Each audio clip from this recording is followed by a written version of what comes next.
Hello.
department, as well as any of our guests and our officials from the WCPP who has made this meeting possible. Members, I'm going to just remind you of the WCPP online conferencing rules and ask you to please mute yourselves if you can do so. We are also using the chat function for the use of points of order. And when you'd like to speak, please identify yourself, and also you may use the raise your hand function. If anyone is talking and presenting on screen, you're welcome to use your mic and the video so that everybody on YouTube can see you. Today's meeting is for us to consider the adjustments budget.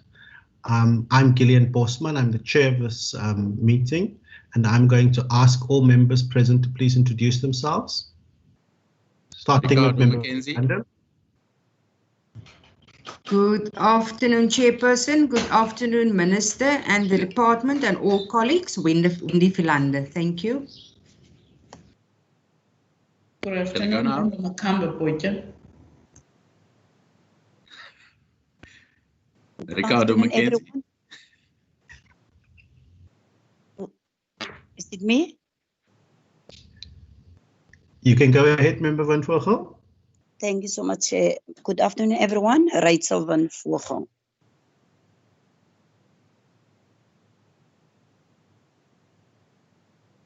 Member Mackenzie. Oh, okay, Ricardo Mackenzie. Good afternoon, everyone. Good afternoon, Chair. Good afternoon, everybody. Lorraine Botha. We are also being supported by our procedural officer, Ms. Nomonde Jamke. Nomonde, are there any apologies from any of the other members? No, Chair, no apologies. Okay. I'm now going to hand over to the Minister to introduce herself and also to introduce her colleagues from the department. Good afternoon, Honourable Chair and members and officials present. For those who don't know me yet, I'm Shana Fernandez, the Minister for Social Development, and I have my HOD, Dr. MacDonald, and our team, and I will allow Dr. MacDonald to introduce the team. Thank you, Chairperson. Thank you.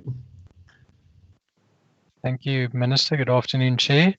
I'm the Robert MacDonald, Head of Social Development, and I'm joined by my CFO, Juan Smith, our Chief Director for Welfare Services, Mr. Charles Jordan, Chief Director for Community and Partnership Development, Mr. Mzwandile Hewu, and of course the Minister. Thank you very much, Dr. MacDonald. Members, I'm now going to hand over to the Minister to give some brief overview remarks on the Western Cape Adjustments or COVID-19 Appropriation Bill B4 of 2020. And after that, I'm also going to hand over to the HOD if he'd like to add and make any other remarks. Minister and HOD, over to you. Thank you, Honourable Chairperson. I think it would be remiss of me to say that who would have thought 6 months ago we would be debating the first adjustment estimate budget in the midst of a global pandemic. Besides the global pandemic, we are operating in a severely constrained fiscal environment, which has required us as a department to be agile and responsive in our approach to budgeting. And this was displayed in the reprioritization of funds to provide an additional 50,000 food parcels as we anticipated the growing hunger crisis.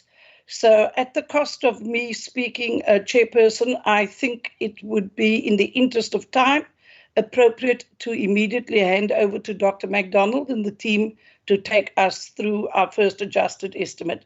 Thank you, Chair. Thank you, Minister. You may go ahead, sir. Thanks, Chair, through you. Yeah, I think the main shift that you'll see in the adjustment is to accommodate the extra food relief that the Minister mentioned, and that is the major shift that we have. We were also, I think, quite fortunate to be in a position just coming to the end of the financial year when the disaster arrived. So it did give us the opportunity to prepare to reallocate funds, and so we did actually have a bit of time to actually prepare for this.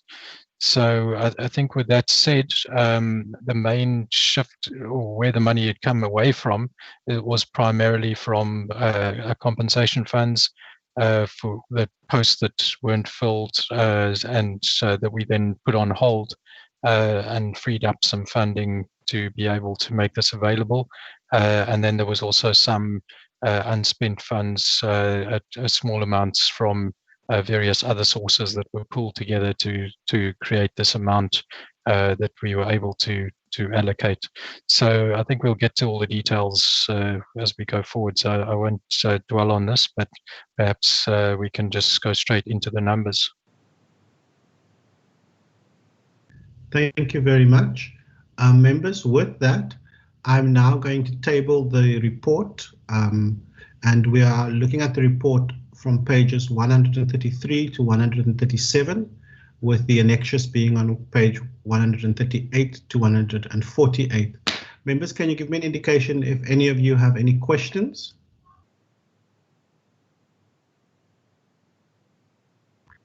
I see Member Botha. Member Botha, you may go ahead, and after Member Botha, it's Member Mackenzie. Thank you very much, Chair. And I think I'm on page 140. I just want to know, in regard to the monies allocated now for the old age homes, what exactly is that money going to?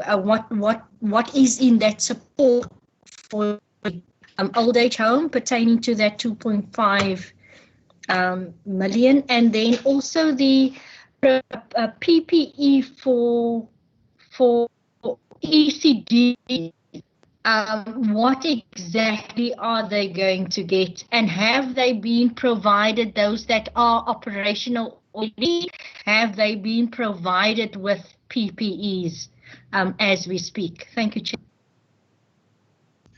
Thank you. Member Mackenzie, you may go ahead.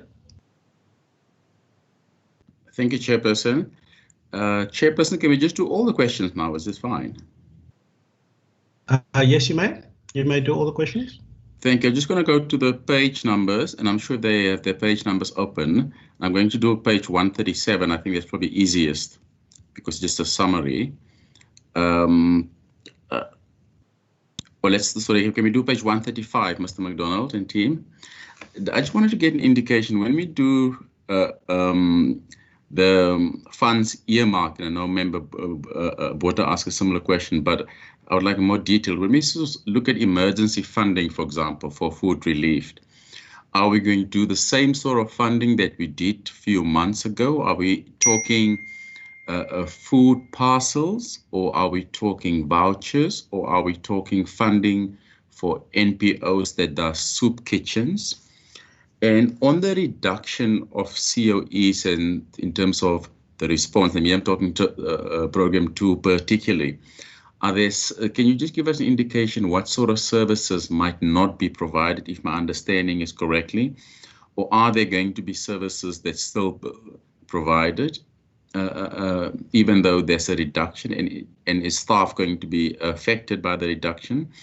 And when you talk about the Sanitary Dignity Project, is that, and I remember when we did the budget some time ago, I think last year, November, I think that funding was specifically, I remember asking a question if this money was are we gonna buy this stuff and set them in the warehouse? Is this the funding that we talked about? And the reduction of this funding, does this mean we're not going to buy the sanitary pads for the girl child anymore, if my understanding is correct? Or are we still going to do that? And when we talk about the program 3, the 12.9 million for care facilities, is the department going to buy their own PPE equipment, or is this going to be part of a provincial-wide purchasing, given the fact that one can obviously get economies of scale? Apologies for that, my phone off. And then the early childhood development facilities, or what support, except the PPE of that 12 million, what exactly are we going to give the early childhood development facilities? Thank you, Chairperson. Thank you very much. Can we have the last question from this round from Member Philander, and then we'll take another round once. Chair, thank you. I've been partially, or rather, covered by Member Mackenzie in terms of the breakup of food relief. If the department have that figures as to exactly for what that amount went, vouchers or food parcels or soup kitchens, so I'm covered in that instance. Also, Chairperson, we've seen during the time that since parents had to return back to work, that they were also, don't really want to, yes, but it is illegal ECD centers opening because parents had to find a way for the kids to be looked after. Did the department in any way had to provide assistance for those facilities as well? Thank you, Chair. Thank you very much, members. I'm now going to hand over to the HOD. Thank you, Chairperson. I will ask Mr. Jordan to assist with the question about what the money for the old age homes is going to be used for, as well as the question about what are the ECDs going to get in terms of PPE, and also what additional support we're providing the ECDs, and also the question of whether this has been provided already. Then I will be asking Mr. Hewu to respond to the food-related questions, but maybe I'll ask Mr. Jordan first to speak to the questions on the ECDs, also the illegal ECDs, what we are doing with the illegal ECDs. So those matters I'll ask Mr. Jordan to speak to. Thank you very much. Mr. Jordan. Thank you, HOD. Good afternoon, members, and Chairperson as well. With regards to the 2.5 million rand for old age homes, that money is specifically for outputs relating to the management and control of COVID-19 in old age homes. So part of that would be that we are doing audits on the protocols being followed in the old age homes. There where protocols are not followed 100%, there where we will train, we will assist, and then also part of that funds will also be for providing relief staff. So we've come across about 3 or 4 old age homes that their staff were infected with the virus and they had no more staff available. So we actually, with that funds, also provide then relief nurses and carers in situations where it's needed. So that is what the money is predominantly for audits, health audits, assistance, training, as well as for providing relief staff. On the ECDs, the department has assisted the ECDs on various levels, and those levels would have been specifically with regards to self-assessment. All ECDs need to provide a self-assessment, might they be registered or unregistered, in order to indicate their readiness for reopening. So we would assist them with the self-assessments, we will assist with verification, and then part of this process we will also do spot checks with monitoring to see if they're complying with the health protocols and standards and so forth. Then there's also a whole campaign busy from our National Department of Social Development. It's the Vangazali campaign. That campaign specifically focuses on unregistered ECDs. So all unregistered ECDs are busy being uploaded and assessed on a platform where we can actually identify unregistered ECDs that's probably or possibly, not probably, possibly not on our database, so that we can see how we can assist them as well. So there's various kinds of meetings also taking place with the ECD sector, with the forums and so forth, guiding them on a very much regular basis with regards to processes they must follow, assistance, guiding them, developing frameworks, developing guidelines, and so forth. With regards to the PPEs that will be purchased and what we will assist them with would include items such as adult masks for the practitioners, visors for the children, temperature guns. We're looking at water sanitizers. We're looking at duct tape for the children to keep distance within the place, rubber gloves, cloths for facial masks. We're looking at bleach, cleaning materials, tissues, disposable hand paper towels, soap bars, as well as dishwashing liquid and disinfectants such as Dettol. So that would be basically what would entail the items for the PPEs. And then there is a few places, such as in Philippi, where those ECDs do not have access to water. So water tanks can also be supplied, which is additional to the PPE. Thank you. I think I've covered all the questions. Thank you, Mr. Jordan. And then I'll ask Mr. Hayward to speak to the question of what was included in the emergency funding for food relief, the different types of food relief that were provided rather. If we can do that, Mr. Hayward. Thank you, HOD. Good afternoon to all members, Honorable Chairperson. HOD, most of the funds that were given to us have been spent already on food parcels and a combination of food parcels and cooked meals. Our targeted feeding to attend to increased demand during the lockdown.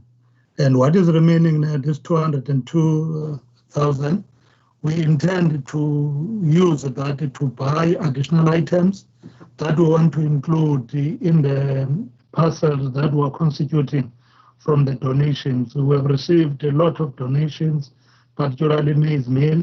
So we don't want just to give the people raw parcels only containing maize meal. We want to buy items like sugar, baked beans, and probably a tin of fish to constitute at least a meaningful parcel, which will include a 10 kg meal, and that money will be used for that because it's 202,000. It's not much that you can get for that. So we think that from the donations that we have, we'll be able to constitute about 2,000 food parcels, and the items that we'll then buy will then add the equivalent to complete the 2,000 food parcels. So that's the thinking at the moment. We thought of supporting the community base with this. It's not very much, but there's we are also thinking of mobilizing additional funds that will actually make us to be able to support the community-based kitchens so that they can sustain the feeding that they've been doing, without whom government will not have actually succeeded in feeding the people massively as we have done. So that's what is going to happen, HOD, with that. Thank you. Thank you, Mr. Ewo. Yeah, so it's a mixture of food parcels, cooked food, and the food vouchers isn't something we've done as social development, though, but some of the local municipalities have done food voucher programs with local businesses. And then the other question related to the compensation of employees, the cuts there, and what's the impact on services. The impact is somewhat limited because the post savings are mostly on a wide range of posts across the department that we've delayed the filling of those posts. So during the lockdown, services were also limited slightly. So it did actually mean that there were some posts that didn't need to be filled urgently during the lockdown because of some processes not going forward. But in the majority of cases, it's to do with a lot of posts rather than a few posts that we're not filling. But those posts are only temporarily held back. So it's only a few months that we've delayed the filling of those posts. It's not a case of that we're never going to fill those posts. But I think the thing is that you can't sustain that for very long, because existing staff can become burnt out quite quickly. That's why you do need to eventually fill those posts. We did see a drop in certain categories of work that was required by our department during the lockdown. For example, when some courts were closed, etc., then there was work that couldn't be done as much. So we were able to, I think, absorb the impact of not filling posts without having any serious delays in service delivery or in the short term. But obviously that's not something you can sustain for long term. It will burn out staff especially when we get back to full speed, which we kind of already are now because all the courts are reopened and so forth. The other question about the Sanitary Dignity Project. The sanitary pads were already procured last year, so we do have them in stock. They've been placed into a warehouse. However, the project was envisaged nationally and provincially to be targeting girls at school. And unfortunately, with the school closures, it has prevented us from being able to deliver those pads to the schools and during the lockdown period. So that then meant that there was a delay in the spending. So what we've done is we've adjusted the allocation that we receive for the sanitary pads to take into consideration this protracted closure of schools. So once the schools are fully open, we're ready to start delivering the pads, and we do have sufficient stock to reach the intended beneficiaries that were initially planned. But it's only now going to be for half of the school year rather than the whole school year. If that even, it depends what the continued outlook is for the school closures, but it certainly means we're not going to get around to spending the full amount that was initially allocated because of the closures in the schools. I think that was all the questions that we had in that first round. Thank you, Chair. Thank you very much. I see Member Mackenzie has his hand up for a follow-up. Members, are there any other follow-up questions or any other questions that you'd like to pose? Chairperson, Member Van Rooyen, after Mackenzie, if possible. Thank you very much. Member Mackenzie, is that a follow-up that you're posing? No, but you can answer. You can check Member Van Rooyen. I've covered, but I just wanted to ask one more question when everyone has had a chance, Chairperson. Okay, Member Van Rooyen, you can go ahead, and then Member Mackenzie will go after you. Thank you, Chairperson. Mine is on page 135. Details of first adjustment to the estimates. Program 2, social welfare services. Chairperson, the budget costs for social welfare services are a serious concern. What is the number of vacancies that exist in the department, and which vacancies will be affected by these cuts? And what will be the impact of this on the work of the department? Thank you, Chair. Thank you. Mr. Mackenzie? Thank you, Chairperson. I just wanted to get clarity on the ECD development grant. I'm going to go to page 144. And I presume it's COVID-19 related, but I just want clarity from the department. The infrastructure grants that are on hold, and we're looking at Park Dean, Crest, Siazama Crest, and there's quite a few of them. I'm not going to go to everyone in detail, but because we know some of these, obviously, particularly for infrastructure, these people beg for money, and a lot of them ask us. And I just want to get an understanding. Are these going to be taken, they're on hold, be taken away completely? Or is there something happening to ensure they become compliant? I presume it's for compliance reasons that they're not getting the money, or at least that's my understanding, but I would like the department just to share with us those details as to why some of these are on hold. Thank you, Chairperson. Thank you very much. Members, is there anybody else with a question for this round? Okay, if not, Dr. McDonald, I'll hand over to you. Thank you, Chairperson. In terms of the breakdown of vacancies in the department, I think we're sitting probably around 100 vacancies at the moment in the department, but we would have to provide the breakdown in writing because I don't have the exact figures in front of me, but essentially,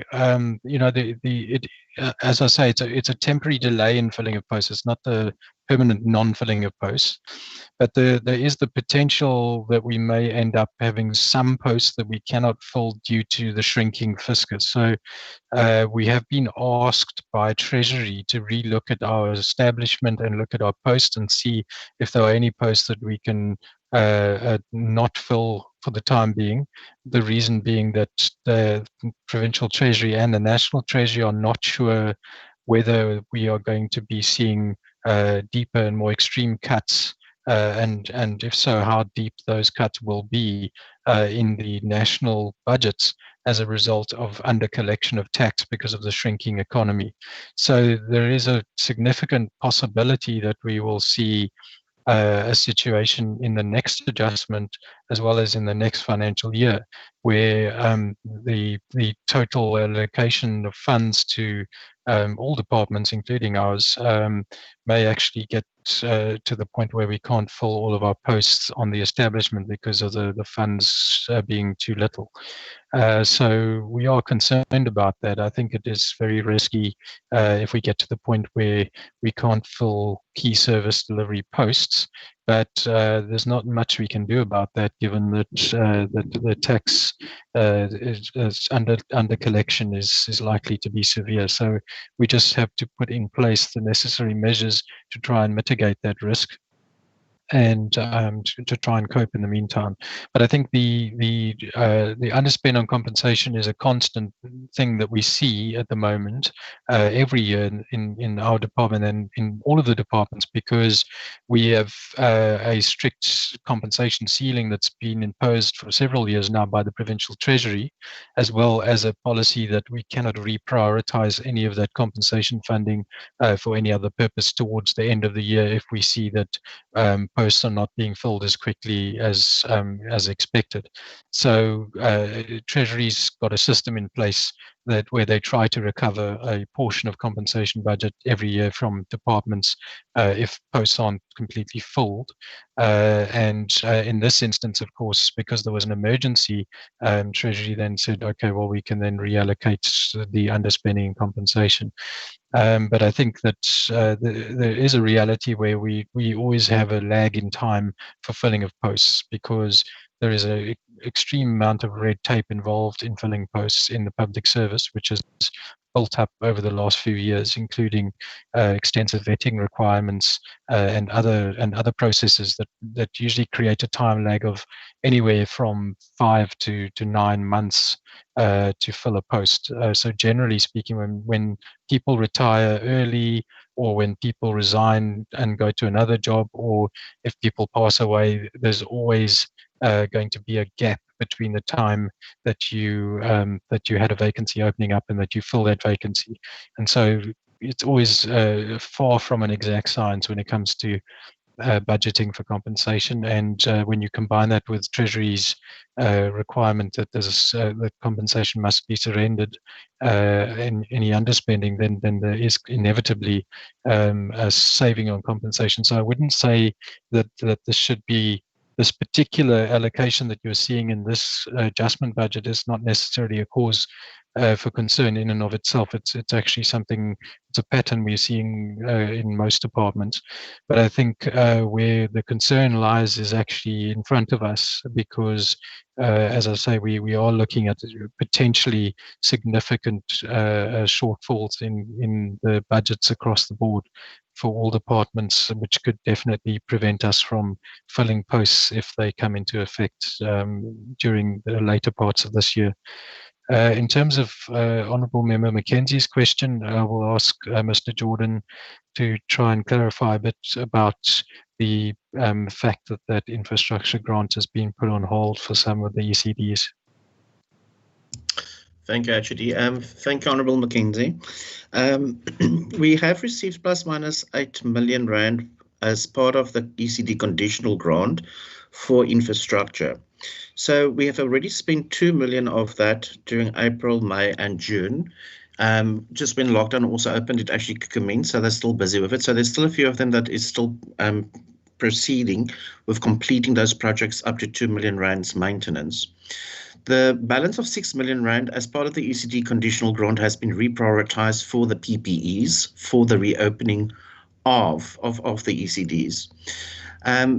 For the rest of the year, we have had plans to do further maintenance with other ECDs.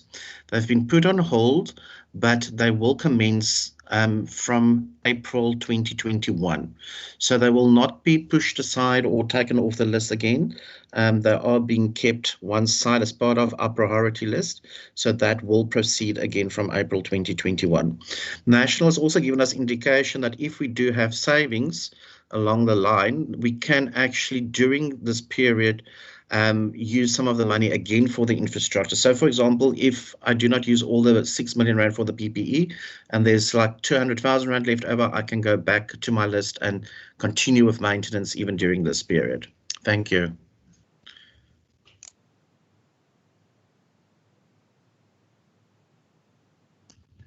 Thank you very much. I just want to check, Member Windvogel, are you still online? You've got another question, Member Windvogel? Yes, thank you, Chairperson. Chairperson, it's also on page 133, I think. The rollover. I just want to check with the HOD or MEC, what was the rollover amount originally earmarked for? Seeing that it will be used for humanitarian relief, how many households will benefit? Thank you, Chair. That's my last question. Thank you very much. Member Mackenzie, you are next. Thank you, Chairperson. Just one last question. Thank you to Mr. Jordan for the explanation. I was thinking, obviously, that was the explanation. And then just for obviously those ones that are not getting this year, and you did indicate that you'll keep them for next year. Has communication with those appropriate ECDs been made, and are they fully aware of what's happening? And the last question on the food parcels and those issues. So the 200,000 rand is what's remaining until the end of March, which will probably be spent, because we all know 200,000 is nothing in the bigger scheme of things. Is there any funding, and obviously there's another round of budgets coming in a few months' time, available, because we all know, we all get many calls and NGOs and etc. that people can still tap into, or is the tap closed? Thank you. Because if people call me, I don't have to refer them to this department. I can just say the tap is closed. There's nothing to assist you. Thank you. I just want to get clarity on that. Thank you, Member Botha. Thank you very much, Chair. Just on latching onto what Member Mackenzie was asking in regard to food parcels, I just want to understand, in terms of ensuring, how did the department ensure, or what is the plan to ensure that the same Tom, Dick and Harry don't receive food parcels all the time, whilst others do not even get a call to say that you have qualified for a food parcel? Thank you. I just want to check, do we have any members of the public online who would like to pose a question? And while I get that indication, Member Mackenzie, I see your hand is up. Thank you, Chairperson. I just wanted to end my question. This is a thank you to the department. I know during this COVID period of time, I've WhatsApp and the minister and a team, they've always been contactable, always available, where there's a social development issue, somebody needs a social worker. Just want to say really thank you to Mr. McDonald, the minister, Mr. Hale, Mr. Jordan and the rest of the team. They've been awesome the last few months. Thank you very much. Jordan. Yes, Mr. Jordan. Second the sentiment, Chair. No, I'm glad you included Mr. Jordan as well. I've certainly sent him a few emails as well. Members, I don't see any indication from any members of the public that they have any questions. That is our last round. If I don't see any other hands, I'm going to hand over to Dr. McDonald and his team. Thank you, Chairperson. I think the first question about what the rollover amount was originally for. If I'm understanding correctly, the question was the total amount that the 25 million is that what was being referred to? I wasn't 100% sure I understood which amount. Correct, Richard. Okay, so it was that one. Okay, thank you, honourable member. I think the amount was originally would have actually originally had to have been surrendered to Provincial Treasury, at least some of it anyway, because it was for posts that needed to be filled. So some of that would have been surrendered. Some of it, of course, would have been spent on still filling posts that were going to be filled. But the bulk of it would have been surrendered to Provincial Treasury, as we do every year in terms of the compensation policy that they've got in place. So when the decision was taken that we needed to start providing humanitarian relief with that funds instead of surrendering it to Treasury, we got permission from Treasury to then allocate it for food relief, and 20 million of it went to food parcels. It was 50,000 food parcels, which went to 50,000 households. And the bulk of them have gone out. There's still some food parcels that we kept back for the purpose of specific referrals where people are self-isolating because of COVID and are not able to go to the shops. We've kept a few thousand back for that, just so that we can assist those families. And we are in the process of dispensing those because the Department of Health is often testing people, finding that they're positive, and then asking them to self-isolate. And then they if they need help, they then notify us, and we arrange for a food parcel to go to that family so that they don't need to leave their home, go to the shops for the period that they are self-isolating. The other amounts was also allocated for additional support to community kitchens and food relief NGOs that were providing hot food. So that's the numbers of people that benefited. We have all of that data. We can provide that data to the committee if requested to do so. We can give it in writing with a full breakdown of all the beneficiaries and all the different things, all the different types of food relief that were that we funded with that money that was rolled over. But the bulk of it went to food parcels, and that was 50,000 households, and then the remainder was for hot meals, and those hot meals were given to individuals.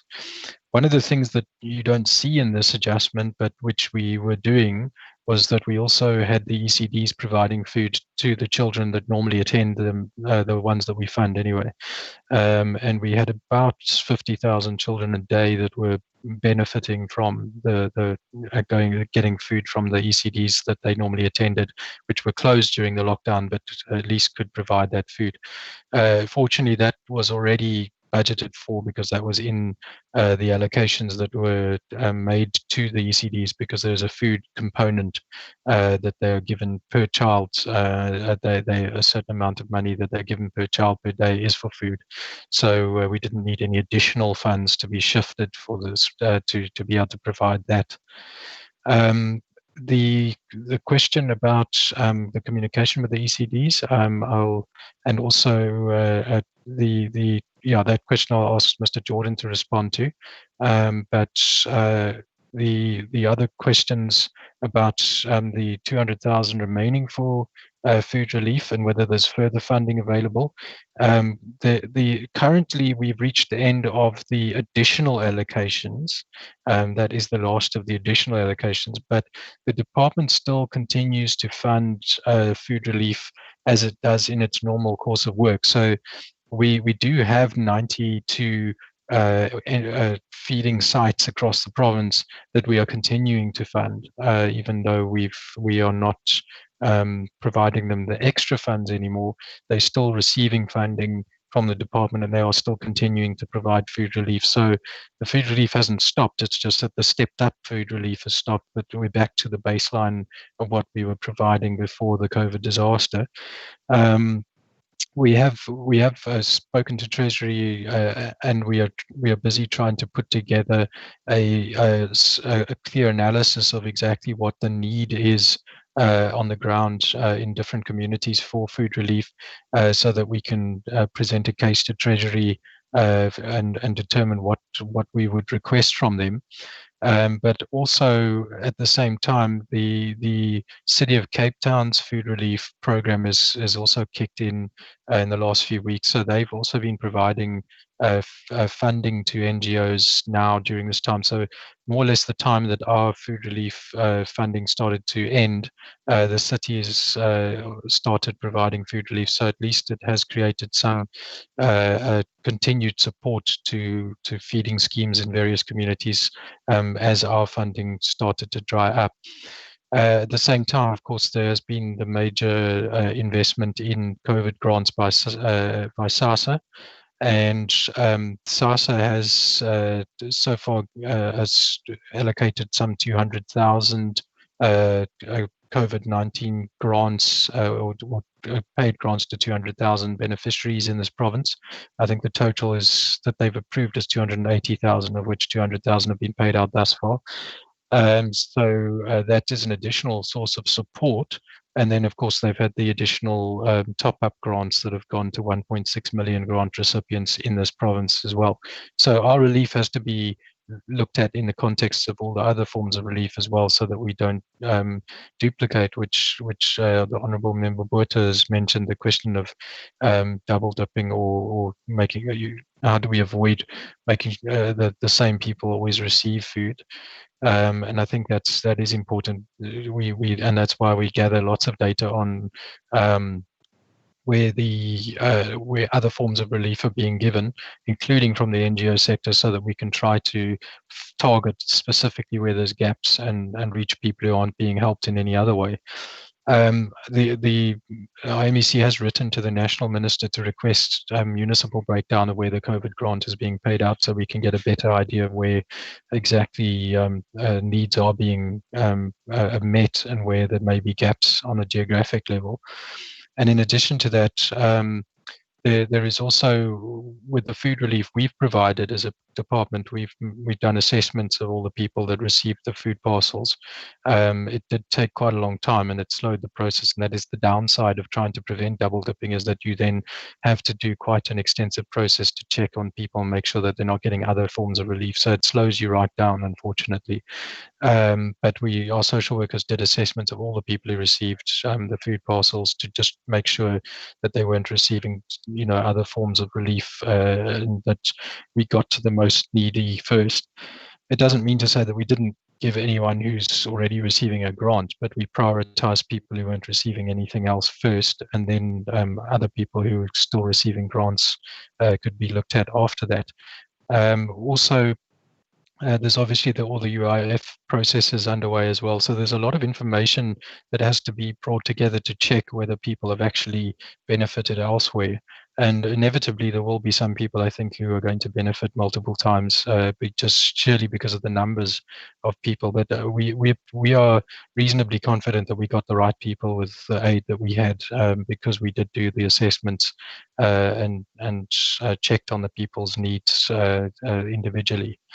I think also that the National Department of Social Development is approaching Treasury at this point in time with a request for additional funds for the provinces for food parcels and other forms of food relief on the one hand, and then also an additional allocation they're asking National Treasury to make to the Solidarity Fund for a national food voucher scheme. I don't know whether that will be successful. The first draft or proposal was created by the National Department of Social Development, and was mentioned in the National Minister's adjustment budget speech. But they're still waiting to hear back from National Treasury whether it will be approved. In the Western Cape, they've proposed a allocation of 16 million per month for the next 3 months for additional food relief to be allocated to the Provincial Department of Social Development. So if it is successful, we may get some additional funds from national level for food relief. But as I say, we are also in talks with the Provincial Treasury to see if there is anything further we can get from Provincial Treasury to assist. But it's looking very tight at the moment because the province was expecting to get some additional money to assist with some of the unforeseen COVID-19 expenditure, particularly in the health space.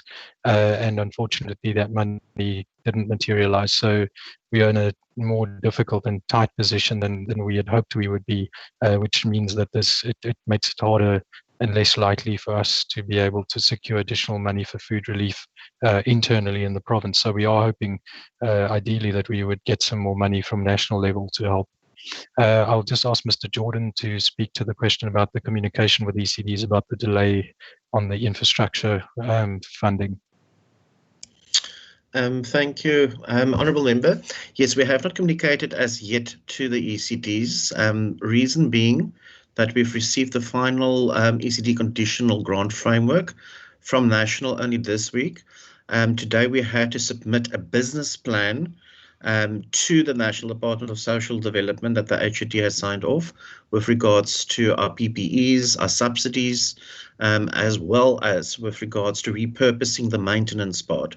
So as soon as we've sent it up to National, which would be now still today or Monday at the latest, then we can start communicating with these individual ECDs that was earmarked for the maintenance. So we will still do that. We have not done that as yet, but we will do that very soon. Thank you. Thank you very much, Dr. McDonald and your team. And thank you very much for the hard work that you have done over the last 120 or so days. It's appreciated based on the feedback that we get as well. Members' questions are now closed. We're now going to move on to our committee admin. The Minister, thank you to you for also joining us and for always making time for this committee and for your hard work and commitment, and for all the very early mornings and long nights. You, as well as the department, you're more than welcome to leave, and the committee members will then stay behind for us to conclude our administration. Thank you very much, Chair. If I may, I'd just like to say thank you to you and the committee for the very positive engagement. It's always good to present our vote 7, and then also to say thank you to Team DSD under the very capable leadership of Dr. McDonald. We remain transparent and committed to keeping you informed of what is happening in our department, which is facing serious socio-economic challenges, and it will require us to work better together, not only as a government, but with civil society, because we face what I believe one of the greatest or unprecedented humanitarian crises of our lifetime. So it will require a complete rethink of how we actually manage ourselves and our business. Thank you, Chairperson, and I wish you well for the rest of your deliberations. Thank you very much. And have a good weekend. Hopefully you get some rest. Honourable members. Thank you. Members, now we move over to the adoption of our committee report, which I will read into the record, and which I hope you will agree with. It is the report on the Standing Committee of Social Development on vote 7, the social development in the schedule to the Western Cape Adjustment Appropriation COVID-19 Bill B4 2020, dated 24th July, as follows. The Standing Committee on Social Development, having deliberated on the subject of vote 7, social development in the schedule to the Western Cape Adjustments Appropriation COVID-19 Bill B4 2020, refer to it in accordance with Standing Rule 188, reports that the committee supports or does not support the vote referred to it. Members, can I get an indication of whether we support the bill, the the report? Member Philander? Thank you, Chairperson. I am in support. I so move. Thank you. I support Chairperson Ricardo Mackenzie. Thank you very much, Member Philander and Member Mackenzie for that. Chairperson? Yes, Member Van Chairperson. Voorhel? Yes. Chairperson, I call on Rule 90, meaning we will not support the bill of the vote. Thank you, Chair. Thank you very much, Member Philander. So the decision of the committee is that the Chairperson? Yes, Member Member Van For the record, it's Member Van Voorhel. Not Philander. Can't make mistakes like that, Chairperson. No, it's Member Van Voorhel who does. Right, Chairperson, that's why. Remember, it's Member Van Voorhel that has invoked Rule 90 and is expressing a minority view that they do not support the bill. So in terms of Standing Rule 90, the African National Congress, of which Member Van Voorhel is a member and representative, expressed its minority view not to support the vote. But the committee overall supports the vote. Are we in agreement, members? Correct. Indeed, correct. Yes, Chair. Thank you.